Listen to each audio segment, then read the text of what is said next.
왜 1만여 개 기업들이 에퀴닉스의 데이터 센터를 이용하고 있을까요? 첫째는 상호 연결성입니다. 기업 서비스에 필요한 외부 컨텐츠, 클라우드 서비스, 사스 서비스들과 에퀴닉스 전용 인프라를 통해서 마치 전용선처럼 애자일하게 연결될 수 있기 때문입니다. 둘째는 신속한 글로벌 엣지 서비스의 구현입니다. 글로벌 엣지마다 기업이 자체 데이터 센터를 만들기보다 240여 개 글로벌 에퀴닉스 데이터 센터를 바로 활용할 수 있기 때문입니다. 안녕하세요. 안녕하세요. 네, 에퀴닉스가 이제 디지털 인프라 플랫폼이라는데 실제로 에퀴닉스에 입주하고 있는 다양한 기업분들이 있을 것 같거든요. 네. 네네. 어떤 기업분들이 입주하고 있는지 그거 좀 말씀해 주신다면? 보통 저희가 5개 필러로 나누거든요. 보시면 이제 클라우드 및 IT 서비스, 콘텐츠 및 디지털 미디어 쪽, 네트워크 쪽, 그다음 금융 서비스, 엔터프라이즈. 이렇게 5개 필러로 고객군을 나눠놨고요. 이게 이렇게 나눌 수밖에 없었던 이유가 처음에 에퀴닉스가 이제 IX라고 하는 인터넷 교환으로 출발을 해서 점점 더 큰 에코시스템이 구성이 됐거든요. 그래서 이제 클라우드 IT 서비스 기업들은 보통 네트워크부터 시작해서 고객들한테 기본적인 IT 서비스를 제공하는 기업들, 예를 들면 저희는 네이버라든지 줌이라든지 세일즈포스, 셉 이런 기업들이고요. 기본적으로 콘텐츠 및 디지털 미디어들은 넷플릭스 대표적으로 유명하죠. 아무래도 넷플릭스의 주요 거점들을 보면은 전 세계 주요 거점들이 에퀴닉스의 IDX, 즉 데이터 센터 쪽에 물리적 위치와 그냥 맞닿아 있습니다. 저희 데이터 센터를 최대로 많이 활용하고 계시는 고객 중 하나고요. 기본적으로 네트워크 서비스는 또 이런 콘텐츠 프로바이더들이나 콘텐츠 딜리버리하는 업체들이 다 들어와 있다 보니까 당연히 네트워크 프로바이더들, ISP나 NSP들이 다 들어와서 그들만의 에코시스템을 또 갖추고 있는 중이고요. 또 금융 서비스 같은 경우 예를 들면 미국의 나스닥이라든지 영국의 스탁마켓 다 저희 에퀴닉스 데이터 센터 안에 위치를 하고 있거든요. 또 이렇게 금융기관 간의 또 거래나 이런 것도 되게 많을 거기 때문에 되게 중요하겠네요. 네, 되게 재밌습니다 이게. 왜냐하면 이제 기본적으로 나스닥이 에퀴닉스 데이터 센터에 들어와 있다. 라고 하면은 그 나스닥을 둘러싸고 있는 수많은 증권사들이 광 케이블 길이까지 동일하게 맞춰서 다 들어와 있거든요. 왜냐하면 그들은 조금의 레이턴시 손해도 보고 싶어 하지 않기 때문에. 그래서 그런 에코시스템 전체를 지원하고 있고요.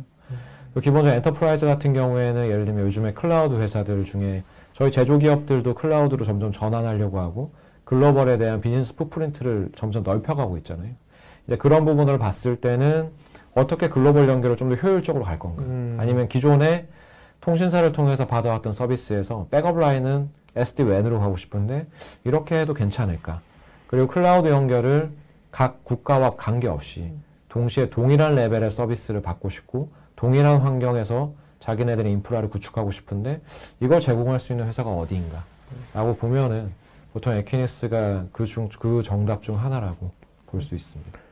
아까 그 콘텐츠 쪽에서 이제 넷플릭스잖아요. 네네. 넷플릭스는 예전에 볼 때 기사 볼 때 저기가 AWS를 쓴다고 본 것 같기도 한데. 맞습니다. 넷플릭스가 그 에퀴닉스 같이 쓰는 거예요? 어떤 거예요? 이게 오해하면 안 되시는 게 너무 좋은 질문이고요. 넷플릭스나 SAP도 마찬가지지만 기본적으로 그러니까 소프트웨어 회사나 컨텐츠 프로바이더 하는 회사들이 보통 다 AWS나 애저나 구글 같은 클라우드 서비스를 사용하고 계시잖아요.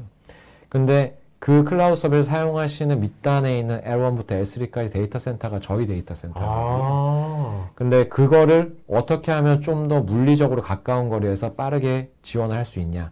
그래서 넷플릭스가 저희 데이터 센터를 선택해서 같이 들어와서 그들과 함께 비즈니스를 하고 있습니다. 그러니까 넷플릭스에 인프라하고 그런 이제 AWS 애저라든지 그 CSP하고 또 다이렉트 커넥트 돼 있으니까 맞습니다. 이미 맞습니다. 넷플릭스 안에. 맞습니다. 그래서 넷플릭스가 기본적으로 데이터를 자체 온프레미스로 가지고 있을 수도 있고 혹은 AWS 전체를 다 올려놓고 서비스를 할 수도 있겠지만 이거와 무방하게 넷플릭스가 AWS나 애저를 선택한 거와 동일하게 에퀴닉스 선택한 거는 이미 클라우드 CSP들이 저희 안에 들어와서 에코를 가지고 있기 때문에 CSP들을 활용하기 더 쉬운 거죠. 네네. 그래서 넷플릭스가 들어와서 그들과 연결해서 그들의 서비스를 내보내고 그 다음에 네트워크 서비스가 또 중요하잖아요. 넷플릭스는. 그래서 CDN 업체들, 컨텐츠 딜리버리하는 업체들과 같이 코워킹하기 위해서는 거대한 에코를 유지하고 있는 데이터 센터 안에 들어가서 같이 서비스를 글로벌리하게 하고 있는 겁니다. 네, 알겠습니다. 에퀴닉스가 점점 더 디지털 네이티브에 다가가는 게 사람들의 이동이 예전처럼 이렇게 활발해지는 물리적인 이동 자체가 활발해지지 않고 대신에 비즈니스는 점차적으로 글로벌리 활발해지는 상황이기 때문에 이런 부분들을 어떻게 조금 더 빠르게 고객의 타임 투 마켓을 지키면서 가려운 곳을 긁어줄 수 있냐라고 했을 때 이제 디지털 서비스들이 점점 더 대두되고 있는 입장입니다. 기업이 에퀴니스를 사용할 때 그래 우리 콜로케이션 써야겠다고 입주할 수 있지만 네네. 환경이라든지 기업의 성장은 어떻게 될지 모르잖아요. 그죠? 모릅니다. 그럴 때 이제 굉장히 그런 확장성이 되게 좋은 거네요. 애자일하게.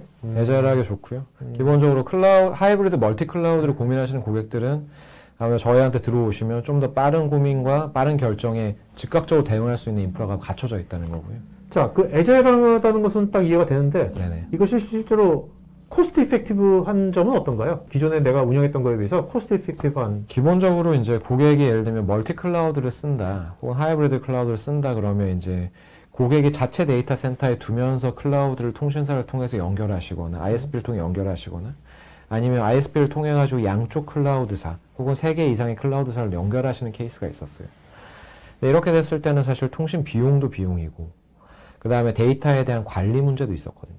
근데 이제 하나의 물리적인 데이터 센터 내에서 하나의 피지컬한 공간에서 동시에 여러 데이터 센터를 여러 클라우드 환경을 연결할 수 있기 때문에 고객 입장에서는 사실 정성적인 부분도 있지만 정량적으로 비용이 세이브되는 포인트가 있습니다. 정확하게 몇 퍼센트라고 말하기 좀 어려워요. 왜냐하면 고객마다 클라우드를 사용하는 폭이 다 다르고 그것들을 데이터가 사전에 네네. 상담할 때 네네. 이런 어세스 다 해주시는 거죠? 하면 기본적으로 기존에 고객이 쓰시는 네트워크 비용, 그 다음에 그 클라우드 연결하는 비용을 에지이지로 분석을 하고요. 2B로 만약에 고객이 어느 정도 구성을 하겠다라고 하시면 거기에 대해 얼마 정도를 코스트 이펙티브하게 줄일 수 있는지 나옵니다. 숫자 딱 나오면 고객 담당자 입장에서는 위에다가 얘기하기 되게 좋겠네. 조금 아무래도 편하시죠. 예. 네, 그리고 특히나 또 글로벌까지 연계되어 있으면 훨씬 더 많은 코스트 이펙티브 포인트를 만날 수 있습니다. 디지털 혁신하는 담당자의 가장 큰 애로사항이 뭐냐면 경영자나 CFO한테 이거를 좋은데 이걸 표현할 길이 없는 거잖아요. 맞습니다. 일을 못해. 그런데 이거는 그렇지가 않네요. 보니까. 맞습니다. 어. 단순히 이제 고객이 점점 빠른 비즈니스 변화나 특히나 이제 보시면 지금 실무자들이 위에 보고를 할 때 명분도 좋지만 어느 정도의 정량적인 포인트를 그렇죠. 가져가면 더 좋잖아요. 네, 그런 부분까지도 어느 정도는 고객과 같이 논의에 의해서 커버링할 수 있는 부분이 있습니다.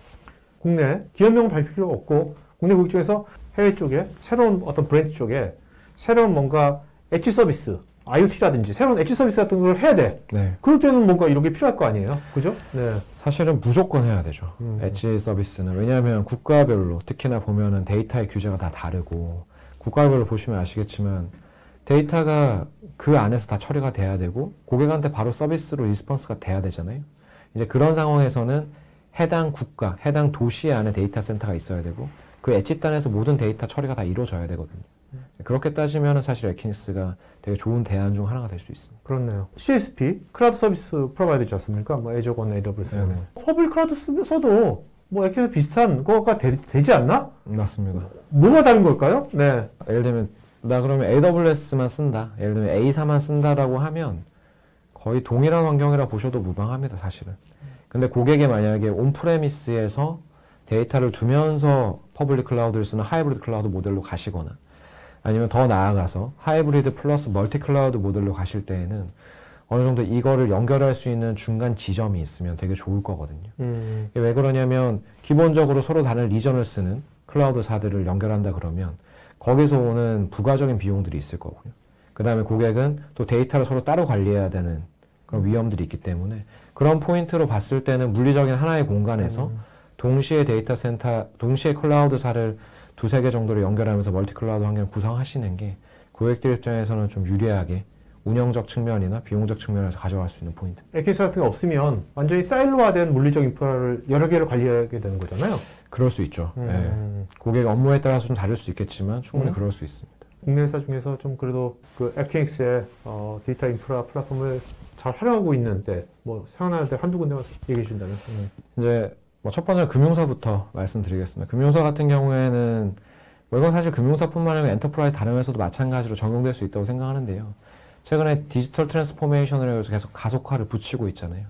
그래서 이제 어느 정도 고객들도 애저 서비스에 대한 인식도 많이 올라오시고 기본적으로 이제 소프트웨어를 드디어 이제 애저 서비스 형태로 계속해서 사용하시게 되고 또 심지어 또 아시겠지만 공급 업체들이 이제는 더 이상 뭐 카펙스 베이스의 온프레미스로 소프트웨어 라이센스를 팔지 않고 있습니다. 애저 서비스 형태의 어떤 서브스크립션 베이스로 팔고 있고요. 근데 이제 공급사가 얘기를 합니다, 고객한테. 예를 들면 저희 이 서비스를 쓰시려면 호주에 있는 데이터 센터까지 연결하셔야 돼요. 라고 하는데 고객이 어떻게 연결해야 돼? 통신사 불러봐. MPLS로 연결할까? 했더니 알고 봤더니 에퀴닉스 데이터 센터 안에 리전을 가지고 있는 공급사여가지고 호주에서부터 저희 상암에 있는 데이터 센터가 연결을 하고 상암에서부터 고객 데이터 센터가 연결을 해서 고객이 이제 그 서비스를 지금도 활용하고 계시거든요. 고객이 이걸 통해서 얻을 수 있는 건 기본적으로 공급업체와 다이렉트 커넥션을 통해서 시큐어드하고 프라이빗한 커넥션을 가져갈 수 있다는 거예요. 에자일하고 또. 예. 그 다음에 에자일하고. 그 다음에 추가적으로는 이렇게 구성을 함으로써 어느 정도 비용에 대한 코스트 이펙티브 포인트도 가져갈 수 있다는 거.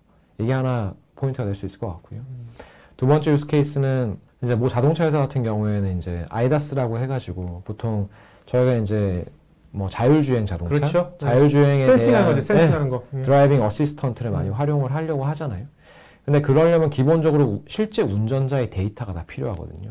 근데 만약에 이 자동차 회사가 글로벌 자동차 회사다 라고 하면 각 국가별 규제에 맞는 교통 법규에 맞는 그들의 운전 습관이나 운전에 대한 드라이빙 데이터가 다 필요할 거예요. 근데 이거를 서울에서 취합을 하거나 각 도시, 각 대도시별로 글로벌한 각 대도시별로 있는 데이터를 취합해서 분석을 하거나 하는 여러 과정들이 있을 거잖아요. 네네. 근데 그런 과정들을 약간 컨시스턴트한 환경에서 구성을 하고 싶다는 거죠. 그렇게 했을 때 대안이 어디냐. 그리고 각 데이터 센터별로 연결이 돼서 이런 데이터들이 좀 자유롭게 오갈 수 있는 그런 걸 제공할 수 있는 회사가 어디냐 했을 때 에퀴닉스가 거기에 대한 대안이 될 수 있고 고객도 선택을 해서 실제로 대륙별로 그런 드라이빙 어시스턴트 시스템에 대한 서버나 스토리지를 저희 데이터 센터에 두시고 거기에 대한 센싱 데이터를 취합을 해서 분석을 하고 도출해내고 그걸 같이 또 서울로 가져와서 데이터를 분석하는 그런 과정들이 계속 일어나고 있고요. 계속해서 일어날 거라고 보고 있습니다. 처음에 이제 에퀴닉스를 여기 콜로케이션 한 원오브댐이 있겠다 하고 이렇게 썼는데 입주했어.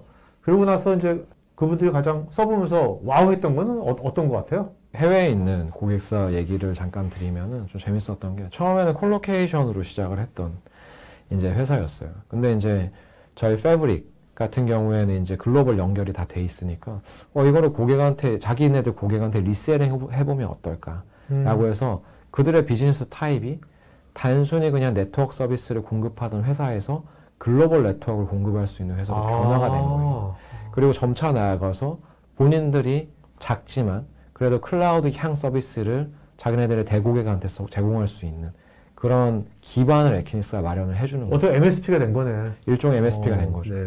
그렇게 MSP가 되고 나서 고객들 입장에서 봤을 때는 자기가 친한 리셀러 혹은 친한 파트너가 그런 글로벌 사업까지 확장해 나가면서 고객도 점차적으로 글로벌 사업을 할 때 믿고 맡길 수 있는 파트너를 하게 된 거고요. 그 파트너라고 불릴 수 있는 저희 고객은 에퀴닉스의 패브릭과 디지털을 믿고 같이 움직이면서 고객의 그들의 비즈니스를 점점 확대해 나갈 수 있는 그런 계기를 마련했던 사례가 있었습니다. 에퀴닉스 이 서비스는 POC 같은 건 어떻게 해요? 기본적으로 저희가 COW라고 해가지고요. 고객의 에즈위즈 환경을 분석을 하고 네트워크에 대한 에즈위즈 환경을 분석을 하고 글로벌 네트워크를 어떻게 좀 더 코스트 이펙티브 플러스 알파 그다음 기술적으로 좀 더 안정적으로 좀 더 시큐어드하게 만들 수 있는지는 같이 보고 있는 그런 과정이 있고요. 사실은 POC 같은 경우에는 저희가 예를 들면 뭐 패브릭을 POC 하고 싶다. 그럼 포탈 권한을 드립니다. 권한을 드리고 실제로 연결을 해보시고 실제 데이터를 좀 핑을 날려서 그 핑을 날림으로 인해서 실제로 이게 얼마 정도의 시간이 걸리고 안정적으로 잘 간다라는 건 고객의 눈으로 확인하실 수 있습니다. 그건 진짜 빨리 할 수 있겠네요, 그거는. 네, 빨리 할 수 있고요. 그래서 저희가 이제 코리아 내에서도 기본적으로 저희 GSA라고 하는 글로벌 솔루션 아키텍트가 이런 거 지원을 하고 있고요. 이런 거 지원했을 때 고객은 조금 더 자신의 데이터가 일단 어떻게 움직이는지 바로 볼 수가 있잖아요.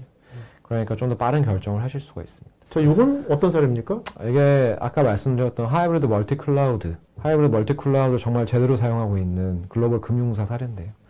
기본적으로 이 금융사는 에퀴닉스 데이터 센터를 글로벌하게 다 쓰고 있는 고객이고요. 지금 보시면 아시겠지만 왼쪽 위부터 해서 오른쪽까지 아메리카, US 쪽, 그다음 중간에 유럽, 그다음 오른쪽에 APEC 이렇게 나눠져 있습니다. 그 밑에 보시면 다 도시 이름이 적혀 있고요. 고객은 기본적으로 AWS와 애저를 양단에 대한 멀티 클라우드를 사용하시는 고객인데 단순히 애저에서 제공하는 DX나 Azure 제공하는 ER이나 AWS 제공하는 DX 말고 백업 라인으로 저희 패브릭을 동시에 가져가시고 있습니다. 그래서 아무래도 금융 서비스다 보니까 고객이 절대 심리스한 서비스를 사용하시게 해야 되고 중간에 끊김이 있으면 안 되잖아요. 그러다 보니까 이제 클라우드도 마찬가지로 백업 라인을 어떻게 가져갈 건지를 고객이 고민하기 시작하셨고요. 저희 패브릭을 통해서 백업 라인을 다 가져가고 계시는 상황입니다. 또 하나 재밌는 거는 유럽 쪽 일부나 에이펙 사이드를 보면은 메인 서비스를 다 저희 패브릭으로 가져가고 계세요.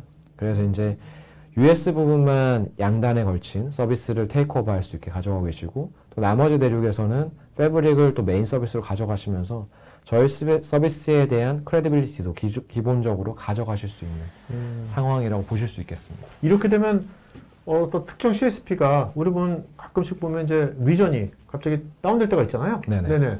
그렇더라도 상관없이 서비스는 계속 가겠네요. 네, 그러면 그 리전이 다운된다는 표현보다는 기본적으로 이제 PD님이 아시겠지만 네트워크 라인 같은 경우에 불안정할 수 있잖아요. 그래서 DX나 ER도 사실 불안정할 수도 있고 저희 패브릭도 불안정할 수 있거든요. 다만 이제 이런 백업 라인을 동시에 가져가면서 고객이 얻을 수 있는 안정감도 있을 거고요.